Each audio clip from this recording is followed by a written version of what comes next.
Habari kila mtu. Melanoma mbaya au melanoma, jinsi kila mtu anavyoita, kimsingi ni saratani ya ngozi. Inaweza kuathiri sehemu yoyote ya ngozi. Inaweza pia kuathiri utando au utando wa puru au utumbo au njia ya haja kubwa. Na mara chache sana inaweza pia kuathiri retina au jicho pia.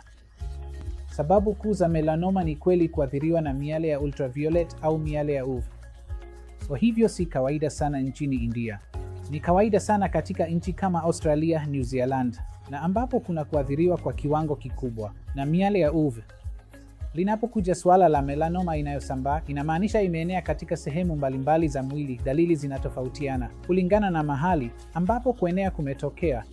Kwa hivyo kulingana na mahali ambapo melanoma imeenea, kwa mfano, kwenye ini, wanaweza kuwa na shida katika kipimo cha utendaji wa ini, au ikiwa imeenda kwenye ubongo, wanaweza kuwa na degedege, au wanaweza kuwa na kiasi fulani cha usingizi au kiasi fulani cha udhaifu kulingana na sehemu ya ubongo iliyoathirika.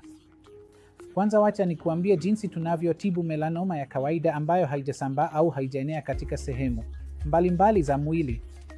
Kwa hivyo kawaida, chini ya hali kama hizo, tunatazama matibabu ya eneo ambayo ni kwa njia ya upasuaji kulingana na mahali melanoma ilipo, na pamoja na upasuaji pia tunatazama kutoa kiasi fulani cha tiba ya kinga au chemotherapy.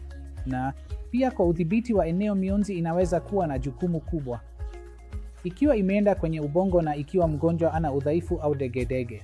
Tunaweza pia kuzingatia kutoa mionzi ya kiwango cha juu au mionzi kwa maeneo maalum katika ubongo au kwa ubongo mzima pia.